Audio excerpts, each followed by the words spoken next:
Okay, so here's a video about standing up for yourself, and basically no one else is going to do it for you, right? That's kind of the takeaway with life in general.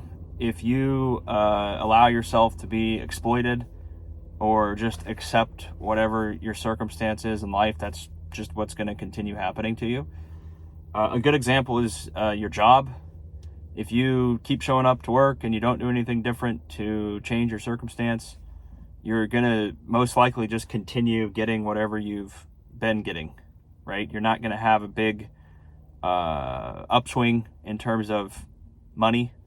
You're probably going to have to put in a significant amount of time before you get some amount of promotion.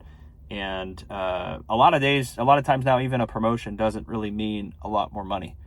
It might mean more responsibility, and it might not actually mean more money. So you have to make the decision for yourself. Obviously, I think a lot of people get comfortable with whatever they're doing, and then it's just so much status quo, and they're fearful of a different situation. They don't really want to change what they're doing because it's the fear of the unknown, right? Even if you're not happy with your life, however it's set up currently, at least like you're familiar with the constraints of that system. And if you were to change it, there's a whole bunch of unknowns in that equation. It's like, well, what am I going to do? What is my life going to look like? Where am I potentially going to live? Am I going to have enough money? Am I going to be able to pay all these bills that I have? Am I going to be stressed out because I changed my job and now I don't like it? There's a bunch of questions that people have. And, so that's like a weighing system. It's like, do I want to take a risk and do something different, or do I just stay with what I'm doing right now? And I think a lot of people stay with what they're doing because, again, they understand the system they're in. They are living their life, at least financially, based on what they're doing right now. And if you were to change that, again, you might do really well. You might have a better outcome, but a lot of people are fearful of a worse outcome. So they end up staying wherever they are or not changing their situation. And it used to be very much a good thing to stay somewhere for a long time because, back when there was pensions or a real benefit for the employee to stay with whatever they were doing, right? Whether they're working for a private company or for the government or even like teachers or things like that. I still think a lot of those places do have some amount of benefit. If you're there for 20 years or 25 years, even with like the military, you do get certain benefits for staying longer term. But now if you're in a private company, most of the people in a private company, if you're just working a normal type job, you're not going to get shit if you stay for 20 years or 25 years. You're not going to get anything, right? People in the past would get paid pensions of thousands of dollars a month, even $5,000-$10,000 a month that they're still getting now. And the joke is up on that one, right? I mean, they companies realize that's not profitable, right? We can't pay people indefinitely for the rest of their life $5,000, $10,000 a month when they're no longer working here, right? Because that benefit has to be paid by someone. It's got to be paid by the current employees, right? So they stopped offering that, and as a result, employees are, you have to stand up for yourself, right? You have to, if you accept the new circumstance, that's fine.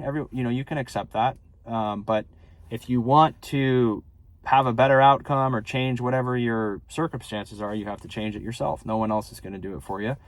No one else is going to come in and just pay you more money just because you've been there longer. You might get a small raise every year, but they give that to everyone, right? They're not treating you any better or really any worse than anyone else. You're just getting a cost of living adjustment, which again, 2%, 3%. It's not really. It doesn't keep up with the real cost of inflation. So I've said that in other videos. If you continue to work at a company at which you're getting a small raise and that's it, like a 2%, 3%, 4% raise, you are becoming relatively poor on a purchasing power basis, because again, the cost of everything goes up by 8% in the past few years, and your raise is 3%. So you're actually losing money. But again, that's why I said the video is about standing up for yourself. If you keep showing up and you accept that circumstance, it is what it is, as they say.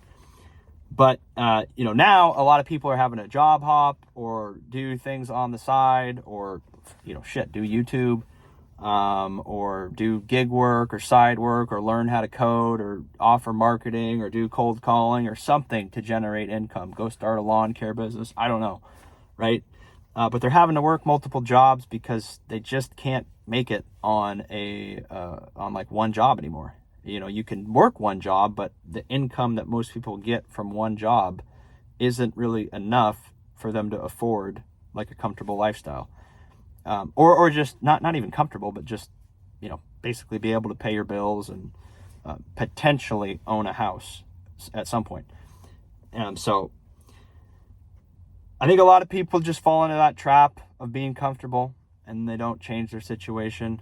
And it really all goes back to the fear of the unknown. I think a lot of people would rather stay with something they know, even if it's not great, because they don't want to go to a situation in which they have no job, no income, no security, no idea of where their next income's going to come from. That's scary, right? So it makes sense, but to me, if you're operating in a system in which your outcome is going to be totally predictable, and you're not going to have a very good positive outcome, like exactly what you're going to get for the most part, and if you stay there for the next 15 years of your life, you can pretty much quantify down to like pretty much the exact amount, like how much compensation you're going to get and what your life's going to look like from a purchasing power perspective.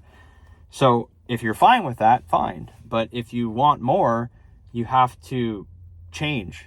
And change is difficult because, like I said, it involves entering into the unknown and accepting that things might get difficult for a while, ultimately because you want to better your life. But that might come at a risk of things getting worse, certainly in the short term, but they may even get worse in the long term if things don't work out. So what do you guys think? It's a difficult situation. No one wants to stay at a job in which they feel like they're not growing or that they don't have potential. But the other side of the coin is, hey, is it reliable? Is it, something I can depend on? Am I getting decent income from it? Let me know what you guys think. It's kind of a mixed bag.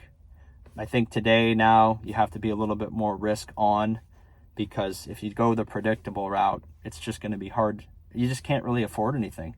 Even incomes that I think are pretty good, where I live, and just places that are more expensive, it doesn't do anything. You think it's a lot of money, and then, like I said in other videos, you think you're making good money or decent money, and then you go out, you're like, oh my God, I can't believe how expensive this house is, or how much they want for this service. So you have to do something different. You have to make more money if you want to participate like people did in previous generations. So let me know what you think. Subscribe. See you on the next one. Take care.